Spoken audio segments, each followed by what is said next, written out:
Un encuentro con su palabra, porque secase la hierba, marchitase la flor, mas la palabra de Dios permanece para siempre. Con ustedes, el doctor José Ricardo Arias Quintero.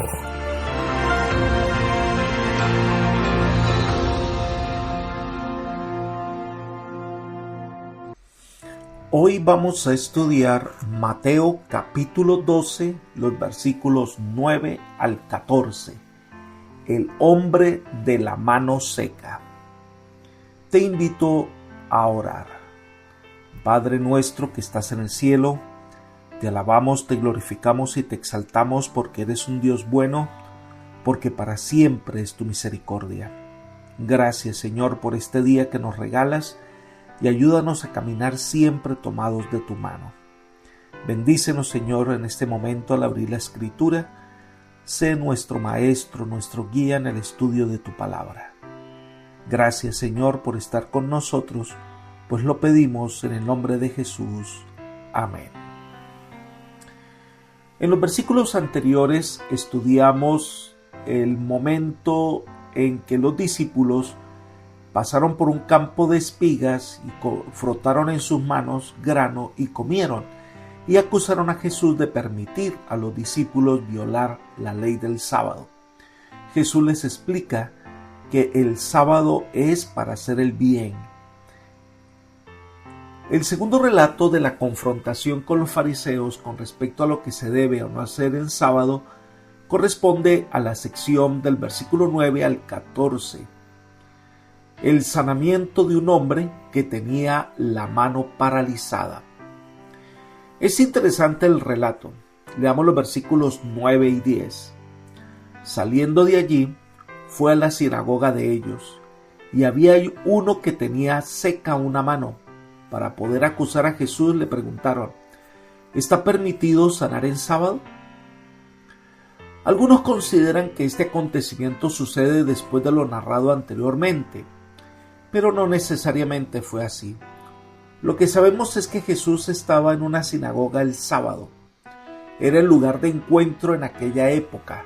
Era el lugar central de la vida judía donde los creyentes se reunían para leer y estudiar la Torá, orar y participar en la vida comunitaria, incluyendo la resolución de asuntos legales y la instrucción de los jóvenes.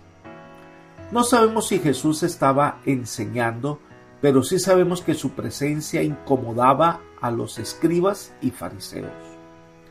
Entonces llega un hombre con una mano seca, o como mejor lo traduce, paralizada. El tiempo del verbo griego sugiere que la parálisis de la mano se debía a un accidente o a los resultados de una enfermedad y no a un defecto congénito. Ahora, el problema es que era sábado y Jesús había confrontado a los fariseos y a los escribas con respecto a la observancia del sábado. Entonces, para poder acusar a Jesús lo confrontan con el tema de lo que se debe o no debe hacer en sábado. Berkeley hace un comentario al respecto. No entendemos la actitud de los ortodoxos a menos que entendamos la sorprendente seriedad con que tomaban la ley del sábado. La ley prohibía todo trabajo el día sábado, así que los judíos ortodoxos literalmente morirían antes de quebrantarla. Entonces Berkeley trae a la memoria la rebelión de Judas Macabeo, cuando Antíoco quería invadir Jerusalén. Este hombre, conociendo a los judíos y su estricta observancia del sábado, los atacó en ese día y fueron derrotados sin pelear, porque les era prohibido pelear el sábado.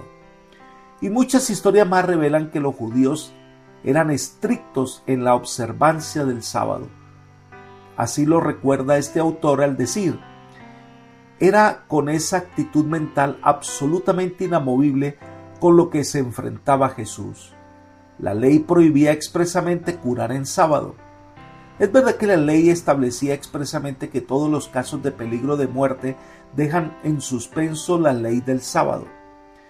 Este era el caso particularmente de las enfermedades del oído, la nariz, el cuello y los ojos, pero aún entonces se establecía con igual claridad que se podía tomar medidas para que el paciente no se pusiera peor, pero no para mejorarle.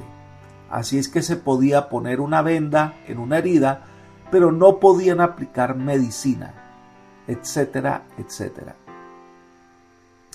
Entendiendo lo que estaba en la mente de los judíos con respecto al sábado, llegó el hombre de la mano paralizada.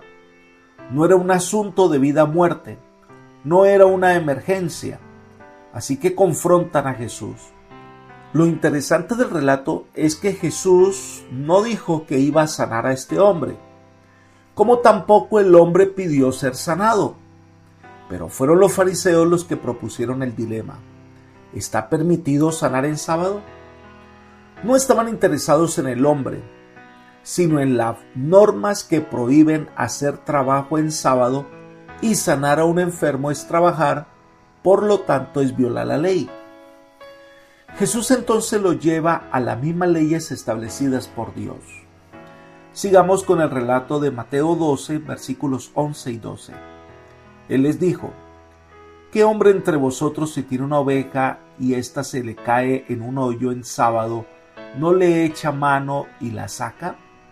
Pero ¿cuánto más vale un hombre que una oveja? Por consiguiente, está permitido hacer el bien en sábado. Si una oveja cae en sábado a un hoyo, la ley permitía llevarle comida, eso era cargar, sinónimo ya de trabajar, o también podía rescatarla. Eso está permitido en la ley. Entonces, Jesús pregunta: ¿qué vale más, una oveja o un hombre? A una oveja sí podemos ayudar en sábado y a un hombre no. Entonces Jesús agrega: está permitido hacer bien el sábado. El sábado fue creado para beneficio del hombre.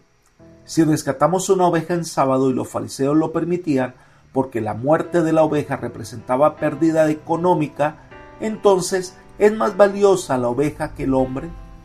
La respuesta es no. El hombre es más valioso.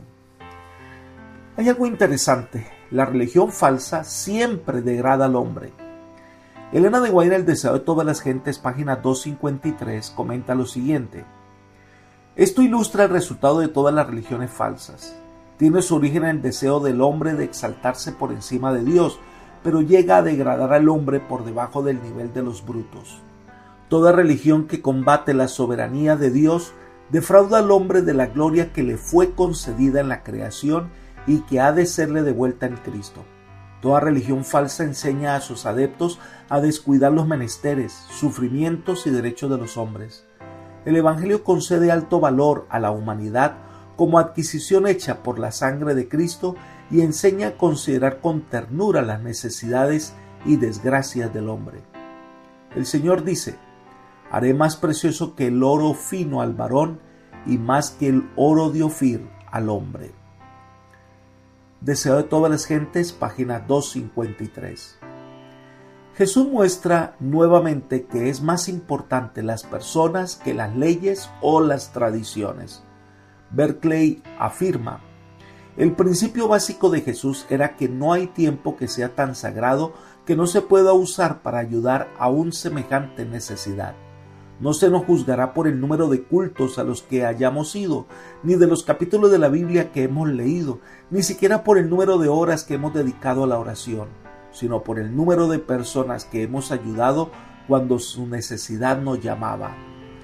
A esto de momento, los escribas y los fariseos no podían contestar, porque su argumento les había rebotado en su contra. Entonces Jesús hace el milagro, versículo 13. Entonces dijo Jesús a aquel hombre: extiende tu mano. Él la extendió y le fue restaurada sana como la otra. Este hombre vino a la sinagoga y nunca pensó encontrar alivio a su mal. No había pedido el milagro, pero el Señor se lo concedió por su bondad. Pensemos en lo que significó ese milagro para el hombre. Le devolvió la salud, además le devolvió la posibilidad de trabajar y ganar el sustento para su familia. El Señor restauró su dignidad. Era una persona sana, habilitada para realizar las tareas más simples de la vida. Nuevamente el Señor resalta que el sábado es para hacer el bien. Algunos, por estas obras, acusan a Jesús de violar la ley o de anular la observancia del sábado, pero no fue así. Recordemos que Jesús confrontó a sus acusadores diciendo: ¿quién me convence de pecado? Jesús vino a corregir los falsos conceptos que habían de Dios y de su ley. Vino a mostrar el verdadero sentido del amor y cómo su amor se refleja en su ley. Pero nadie puede acusar a Jesús de violar los mandamientos de Dios y de ser un pecador. Sin embargo, aquí se presenta el contraste. Leamos el versículo 14. Salieron entonces los fariseos y se confabularon contra Jesús para destruirlo. Este punto contrasta totalmente lo que ellos dicen con lo que hacen. Era lícito sanar a un hombre en sábado, hacer el bien en favor del prójimo, pero ¿era acaso tener odio en sábado y desear la muerte de Jesús? ¿No era malo acaso? Estrictos para observar las normas, pero no para obedecer de corazón la bondad de Dios. Jesús estaba allí para hacer el bien. Elena de White dice: al sanar al hombre que tenía la mano seca, Jesús condenó la costumbre de los judíos y dejó el cuarto mandamiento tal cual Dios lo había dado. Lícito es en los sábados hacer el bien, declaró, poniendo a un lado las restricciones sin sentido de los judíos. Honró el sábado, mientras que los que se quejaban contra él deshonraban el día santo de Dios. Apreciado amigo y hermano, esto debe llevarnos a reflexionar en cómo nosotros guardamos el sábado, cómo lo consideramos. Puede ser que alguno lo considere una carga porque ve el sábado como el día del no hacer, no haga, no mire, no vea, no ande, no corra. Puede ser que estemos más pendientes para medir la fe de otros que para obedecer con alegría al Señor. El sábado es ser un día de alegría, de gozo, una bendición para la familia, para las personas. Es el día de hacer el bien con nuestro prójimo más cercano. Jesús nos ha enseñado que la observancia del sábado tiene que ver en estar en sintonía con el Dios de amor que dio el sábado para beneficio del hombre. Que el Señor hoy te bendiga y te guarde y te guíe por sendas de paz, es mi oración por ti. Amén.